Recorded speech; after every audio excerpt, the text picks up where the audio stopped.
ये प्रश्न है यहाँ तुम्हारे पाठ 7 के प्रश्न उत्तर करेंगे हम लोग। ठीक है, हम लोग पाठ को अच्छी तरह से पढ़ चुके हैं। पहला प्रश्न है, स्वामीनाथन के मित्रों के नाम लिखिए। तो हम लोग पढ़े हैं स्वामीनाथन के मित्रों के नाम इस प्रकार हैं। पहला था मटर, दूसरा मणि, तीसरा राजम और चौथा शंकर। ये तुम्हारे स्वामीनाथन के मित्र हुए। ठीक है, दूसरा प्रश्न हम लोग देखें, स्वामीनाथन को पिताजी की कौन सी बात ठीक लगी और क्यों? इसका उत्तर है, दूसरा का उत्तर देखोगे, स्वामीनाथन को पिता की यह बात ठीक लगी। एक मिनट, यहाँ हम लोग जी लिखें, अटपटा सा लग रहा है। स्वामीनाथन को पिताजी की यह बात ठीक लगी जब उन्होंने कहा था कि अगर तुम नहीं पढ़ोगे, फेल हो जाओगे, तो तुम्हारे सहपाठी तुम्हें पीछे छोड़कर आगे बढ़ जाएंगे। क्योंकि स्वामीनाथन भी ऐसा नहीं चाहता था। उसे लगता था ना कि वह अपने दोस्तों के साथ रहे, इसीलिए जब पिताजी की बात तो हमेशा उसे बुरी लगती थी, लेकिन इस बात को उसने समझा कि पिताजी हमारे लिए सही कह रहे हैं कि अगर हमारे मित्र हमें छोड़कर अगली कक्षा में चले जाएंगे और मैं उसी कक्षा में रह जाऊंगा, तो पीछे नीचे क्लास के बच्चे उसमें आएंगे और वो हमारे सहपाठी बन जाएंगे, जो हमें बिल्कुल अच्छा नहीं लगेगा। ठीक है, तो इसका उत्तर यही हुआ।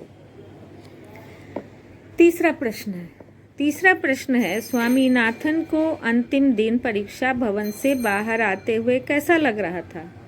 तो स्वामीनाथन इसमें सबसे पहले निकल गया था क्लास से। तो बाहर जब निकला था तो देखा कि बाहर कोई नहीं है, तो उसे बहुत खराब लगा। तो इसका जो आंसर हम लोग लिखेंगे वो इस तरह लिखेंगे। प्रश्न 3 का उत्तर है ये, स्वामीनाथन को अंतिम दिन परीक्षा भवन से बाहर आते हुए बहुत ही अटपटा लग रहा था।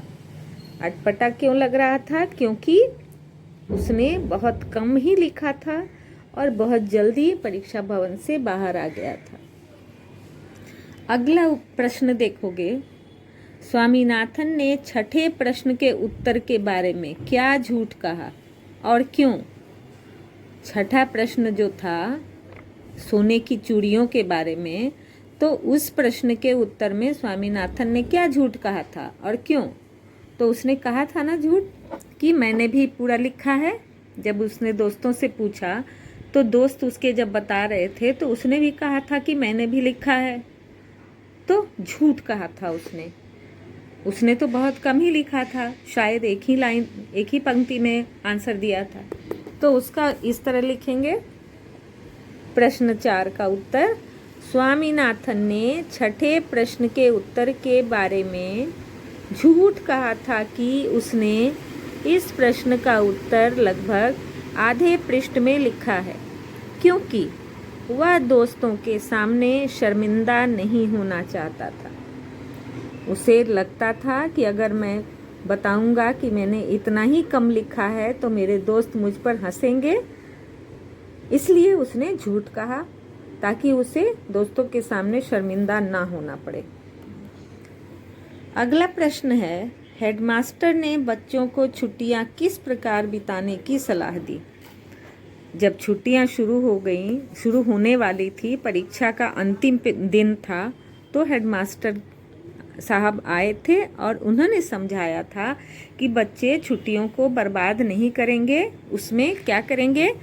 तरह तरह की कहानियों की किताबें पढ़ेंगे तथा अगली कक्षा की किताबें अगर मिल जाए तो उस पर भी वो ध्यान देंगे, नज़र डालते रहेंगे, जितना भी समझ में आए सभी को यही करना चाहिए। उसका उत्तर हम लोग देखें।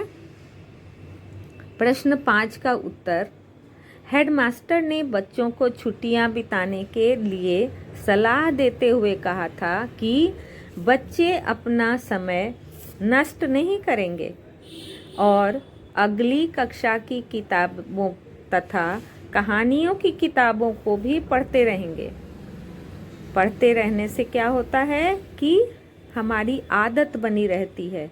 लिखने की आदत भी बनाते रहना चाहिए, क्योंकि जब छुट्टियां होती है तो तुम बच्चे एंजॉय करने लगते हो और हमारी जो कोशिश रहती है इतने दिनों की कि हम सुंदर लिखें, अच्छा पढ़ें, वो कोशिश जो है बेकार होती रहती है। इसीलिए पढ़ने की आदत, लिखने की आदत बनाते रहना चाहिए, क्योंकि छुट्टियां जो होती है वो समय बर्बाद करने के लिए नहीं होती है।